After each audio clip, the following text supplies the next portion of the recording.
welcome to the Men on the Path to Love podcast. Playing together, staying together. The power of shared experiences in relationship episode. I'm Bill Simpson, your host. I coach men who want to stop suffering in relationship and who want a deeper sense of love and connection. I coach him how to do it and how to be the best version of himself and for his current or future relationship, to live the life he loves. My wife and I really enjoy each other's company. She's my best friend, and I love hanging out with her. Now, don't get me wrong, I enjoy my alone time, my work time, and time with my friends and family as well. What naturally happens for my wife and me, the fact that we enjoy our shared experiences that help us feel connected, is actually backed up by research. And I don't think you need research to realize this. It's common sense, right? And research does show that it's true. It's pretty clear, and it consistently shows that shared experiences play a crucial role in relationships. These shared experiences and time spent together help couples to bond and to build intimacy, to build trust, have great memories, and most of all, relationship satisfaction for the long term of the relationship. One study showed that when couples engage in fun or even challenging activities together, they feel closer. These activities and time together can actually trigger the release of the feel-good transmitter, known as dopamine, which helps to reinforce spending that time together as a positive experience. The husband and wife team of Arthur and Elaine Aaron, both psychologists and researchers, came up with what's called the self-expansion model, suggesting that one way people grow is by incorporating aspects of their partner into their self-concept. And with having shared experiences, especially new ones that need them to work together as a team, it helps them to deepen their bond with a sense of shared identity as a couple. And I don't mean that in a codependency way, okay?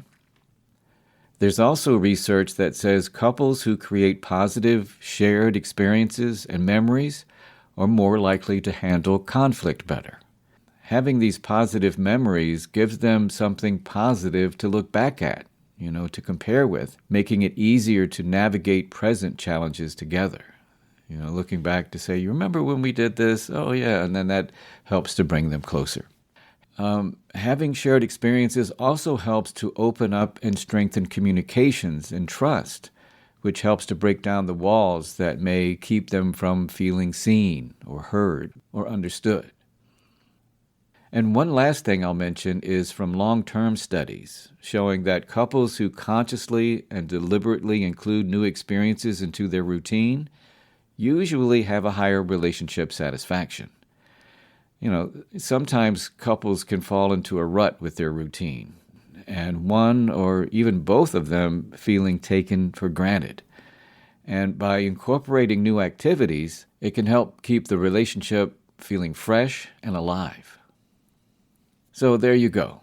There's lots of reasons why hanging out and having fun with your spouse or partner is so crucial in the foundation and the long term of your relationship. Now, one of the complaints I get a lot from my female patients and clients is that their spouse or partner spends too much time with their friends and or extended family instead of doing things with her. And what I get from my male clients and patients is that they don't understand why their spouse or partner doesn't understand why he needs to hang out with his friends and family. And that was the case with one of my patients at the clinic where I work. Zach, not his real name, man, Zach, he just couldn't get his head around why his fiancé, Zan, not her real name either, why Zan had such a hard time with him hanging out with his friends and extended family. And he would say to me, what's so bad about it? It's not like I'm out chasing other women. It's my friends and family. And I told him that it wasn't a bad thing. That, in fact, it's a good thing to spend time with friends and family outside of his relationship. The issue was the extent of how much time he spent with them versus the time he spent with Zan. And he said that he was with her a lot. That he came home to her every day. They watched TV together and slept together every night. And I acknowledged him for that. I saw where he was coming from. Yet I went a little deeper and asked him what kind of things they did together outside their daily routine. And he said that they would go out to eat or go to movies sometimes. And I asked if they had any common interests or hobbies that they did together. And he said not a whole lot. He said that he likes to go to the gym and work out with his buddies, and she doesn't.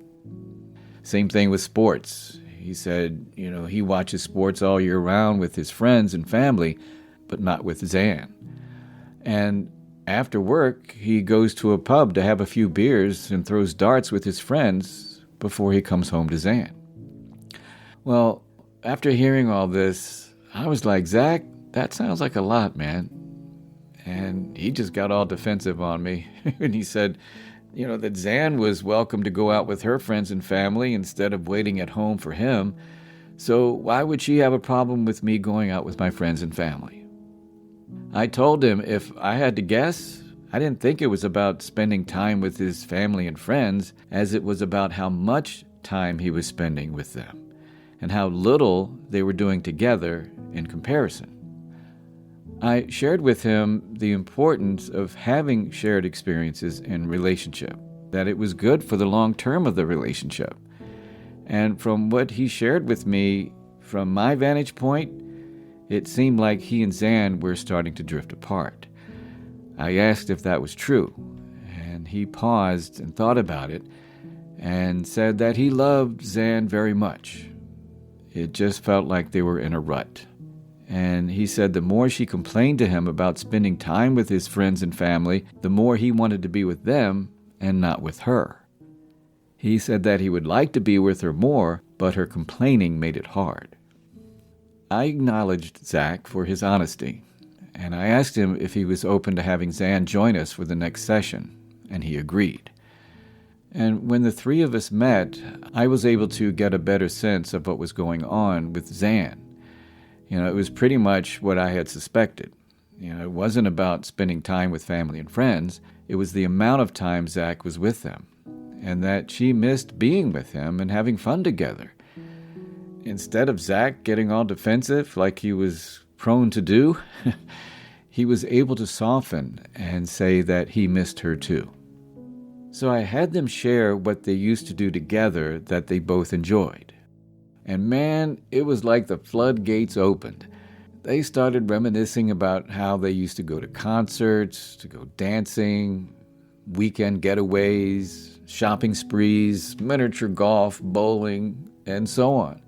And I was blown away. I was like, look at all these activities you guys like to do. And I asked them, what happened? Well, they looked at each other and had this puzzled look on their face, like they didn't know. So I asked them if they were open to doing these things again. And they smiled at each other and said yes.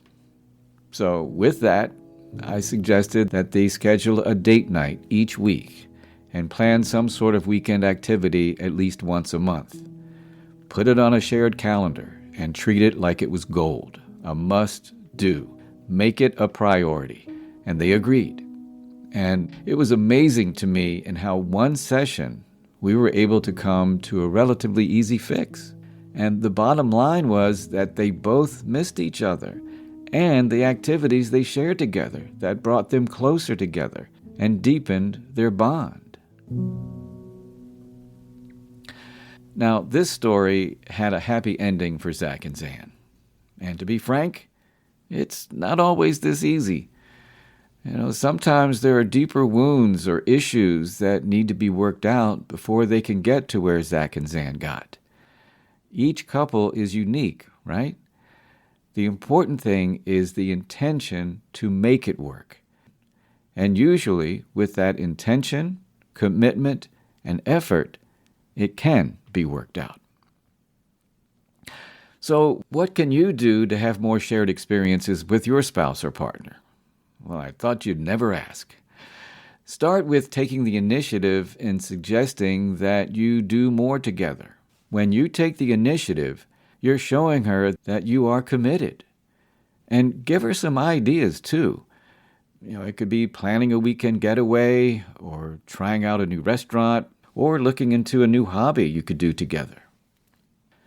Be willing to step out of your comfort zone to try new things.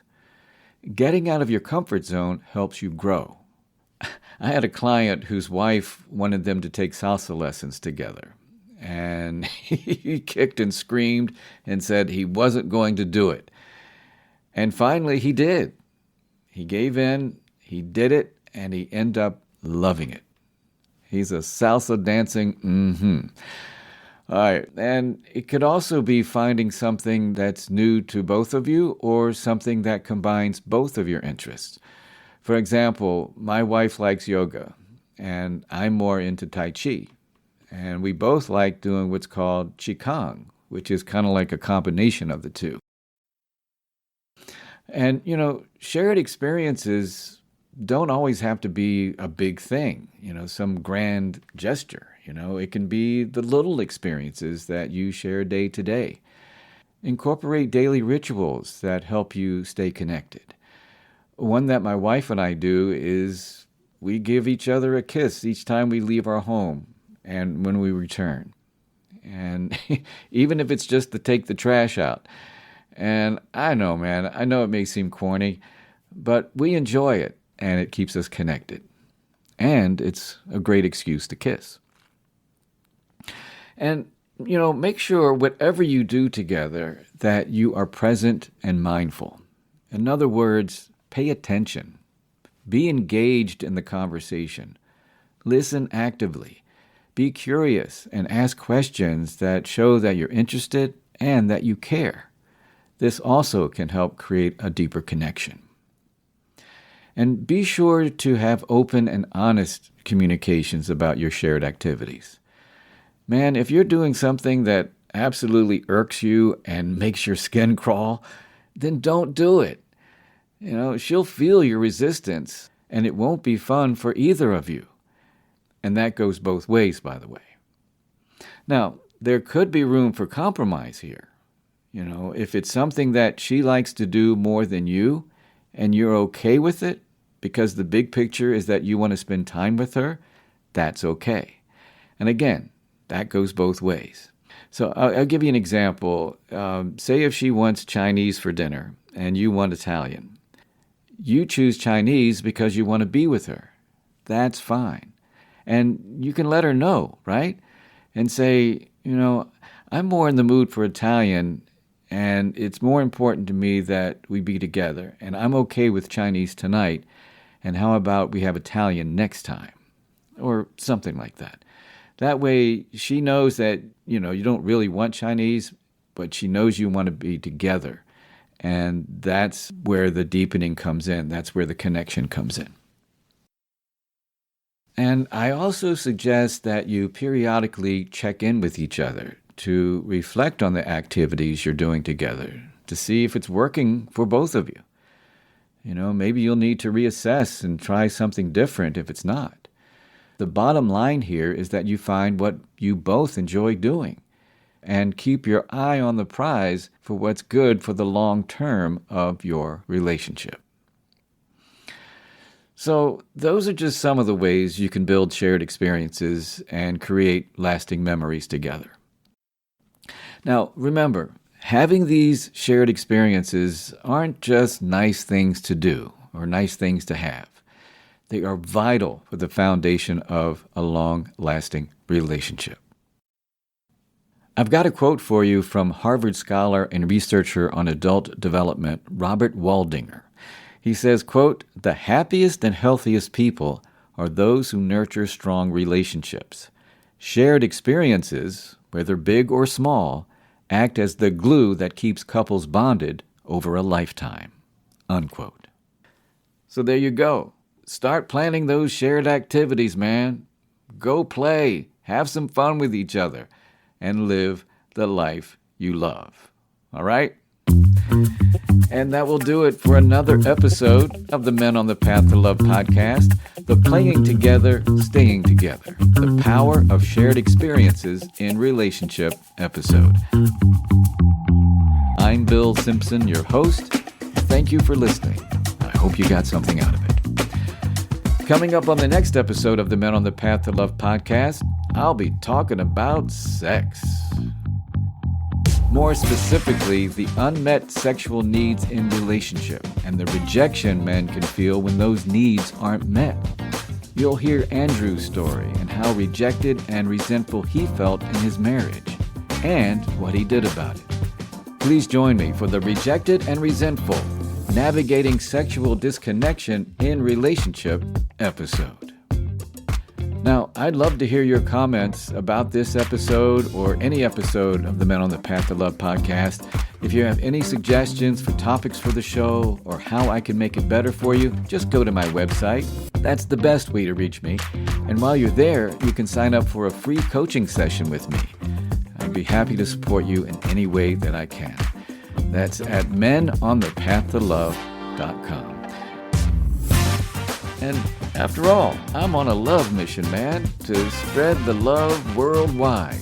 And I humbly ask that you help me by sharing the link to this podcast and sharing the love. And until next time, keep your heart open and stay on the path to love.